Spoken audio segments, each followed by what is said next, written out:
This is Tampa Bay Today at Money Talk 1010 a.m. I am Schreiner along with our executive producer, Pat George. Our ongoing conversation on the topics of the day, which covers the gamut from news, politics, social media trends, and so much more.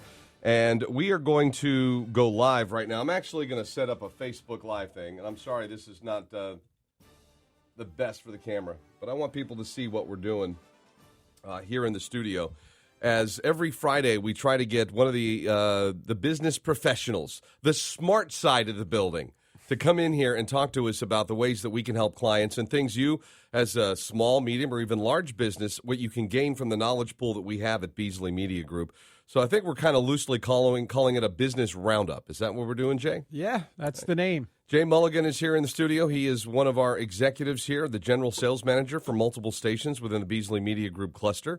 And he's been coming in. We're taunting some of the other executives here to come in as well because we have such a vast pool of knowledge. And I can't believe that they're afraid of me, Jay, that they don't want to come in here and sit down and have a little business conversation. What do they think I'm going to do? I don't know, man. I think we'll get them in here, though. Yeah, and matter of fact, I know that we will. Today, you and I want to discuss ROI, return on investment.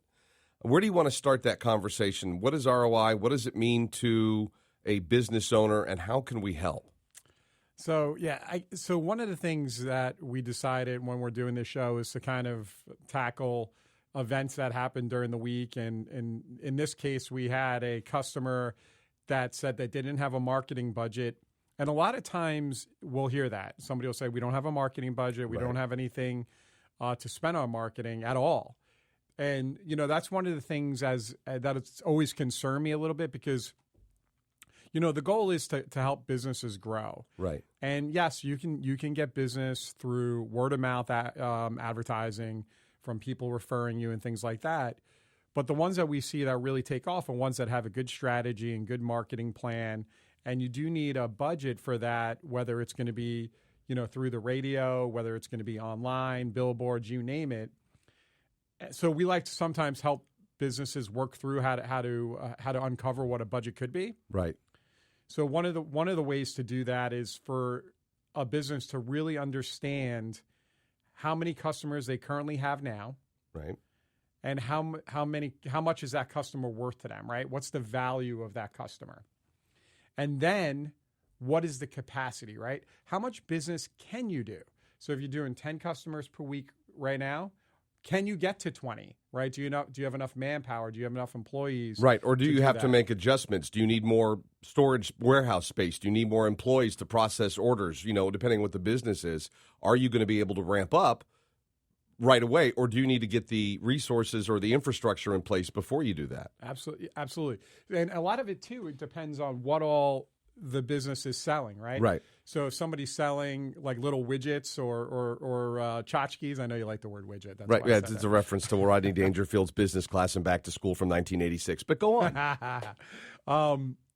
But you know, if somebody's selling like a roof or HVAC units or cars or things like that, the return on investment is larger, right? Right. So for example, if you're a roofing company and a marketer can help you reach homeowners that have homes that are 15 years or older, that's going to be a valuable customer that you can reach. Right. So then you have to do the math. Like if the marketing budget, let's say, is $10,000 for a month, but you're going to reach 50,000 homeowners with roofs that are 15 plus years or older, you need to get like a handful of them to get a really significant return on investment for yourself. Right. So whereas the widget guy, you're going to have to sell 1,000 widgets to get the same return on investment for the same right. It really does depend on the product or service, what the volume is, the overall cost, you know, that it costs for you to deliver the product, and then what your net return is on that. So it can really change. And one of the great things I know we can do is geofence some of our marketing for people so that we're really targeting demographics or geographic areas and everything else. There's so much that we can do to make sure that we're reaching the right customers for our customers, our clients that advertise. Yes, so you're right. So reaching the right customer with the right message, the right amount of times, that's the secret formula, right? That's how it works. But so when somebody's creating the budget, that business owner, sometimes I talk to business owners, and I know other people do as well, and they don't really know what the average value of their customer is. Right. Some of them don't even know how many customers they're getting per week right now. So it's like you have to understand that because that's how you're going to build your budget. You're going to say, okay, if I'm able to invest $5,000, but I'm able to get $15,000 in return, well, that $5,000 investment is well worth it, right? Yeah, right. Most people are going to invest that. And with marketing, really, it's kind of funny. If you're a business owner, right now, investing in marketing and really during any time is going to be a lot more profitable for you than, say, investing in like a stock market, right? Because the ROI, when you can get 3, 4, 5 to 1, sometimes, I mean, there's stories of 28 to 1 returns. You're not going to get that kind of return on investment anywhere else that I know. Other than building up your own business. Now, when we're talking cash here, like bringing in a financial return on investment, are there other ways to define an ROI for a company? And what would that be? Well, so, obviously the financial way is important in people having that baseline understanding of where their revenue is right now. Right. And then if you change your marketing plan and add something, how does that revenue increase? Say, how does the customer base increase? So there's other ways. I mean, if you're trying to, depending on the business you have, it could be how many customers are coming in the door versus what was before, right? Right. Instead of a straight ROI based on revenue. Sometimes it's customer touch and building up a database and future business, and that can show as if you're building up people that have reached out and said they're interested in your product, and you're building that database of people that you can continue. Hey, it's been another couple of years. Your roof's a few years older. Using that example again, right. You've got an investment because you have people that are already interested in what you provide, just not now. So. Right. No, you're spot on. I mean, really, so when you're marketing, there's the funnel, right? So there's the top of the funnel and bottom of the funnel. Okay. So you want to reach people in the beginning of their customer journey, right? You have to educate them, let them know who you are, right? So that's kind of like the branding type of thing.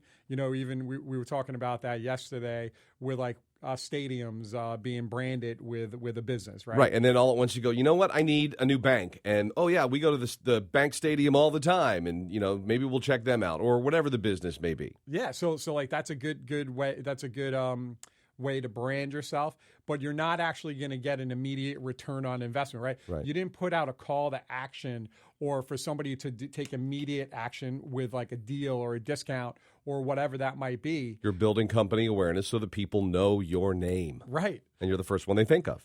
Exactly, and then in conjunction with that, or with the naming rights or whatever else you might have, you also have the immediate impact. So you might do some SEM, right? You might do some online advertising or even radio advertising where there's a call to action now. Mm-hmm. Hey, now through Friday, we're offering this deal, right? You got to get on it now. But when they hear that, you've already built up the familiarity with your branding. So they feel very comfortable calling you versus a different company that wasn't branding all along. That they're learning about for the first time because they might not have that same trust. They may hesitate until the deal is over and it's too late to reach them at that point. Yeah, so it all works hand in hand. Right, so that funnel is a great way to describe it. You're going to get people that are just learning about you that will eventually call on you for business. Then you got people that are ready to go, and then if you have all the gradients in between of customers you're trying to reach and educate and prepare to be involved in your company. And that's why, as we talked about last week, we had all these major companies that in times of a recession, we talked recession marketing and how important that is, that a lot of the ones we see that are successful at the end of a recession are the ones that really ramped it up going into it so that they retain that brand awareness and we're in a strong position coming out. Yes. Yep. And that's where your return on investment would come. It may not come during that time period, but it's going to be there at the end.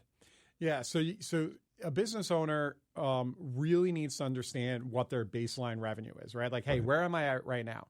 So if you're going to pivot and do something different than you've been doing, and you see that baseline going up, right, or increasing, most likely the new stuff that you're doing is helping that, right? Because there's nothing else that might have changed. Now, also keep in mind, sometimes in like a downturn, like a recession, staying flat is a win. Right, because you didn't go backwards. Right. Yeah, you were able to maintain, which means you can maintain your employee base. You don't have to let anybody go. You can maintain your marketing. You can maintain all of your regular business. Staying flat can actually be a win when you see others backing off. Absolutely. So if you see people going down, people losing revenue and all this other stuff, but you're still good, you should celebrate that, during a downturn, and then you're going to be in a position to springboard once things. Oh yeah, once people start coming out and start opening up their wallets again and doing the things they were putting off as they were trying to figure out what could wait and what couldn't.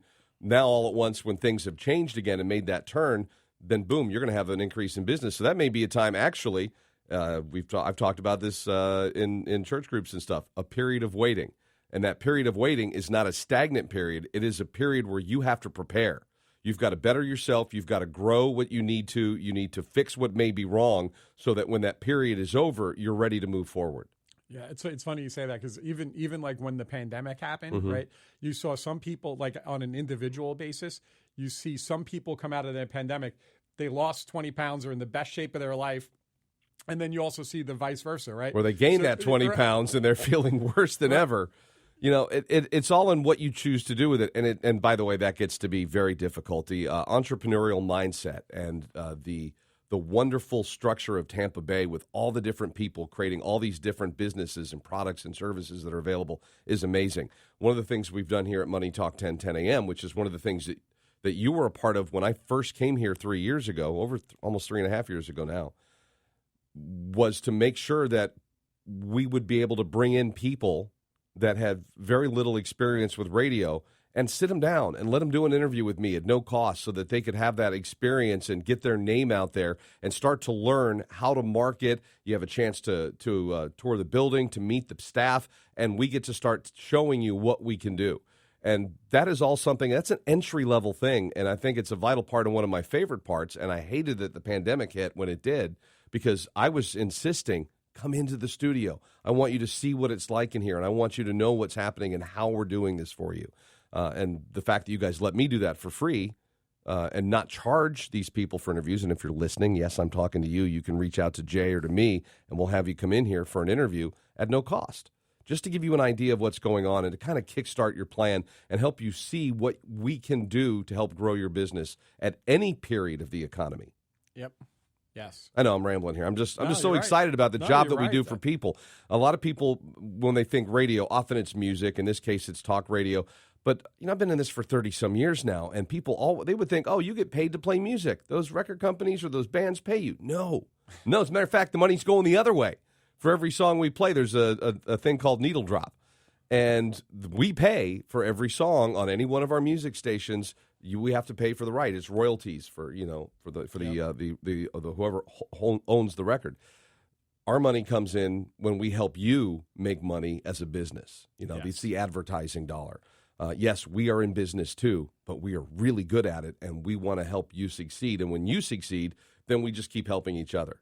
So it's a really wonderful symbiotic relationship with the business community here in Tampa Bay.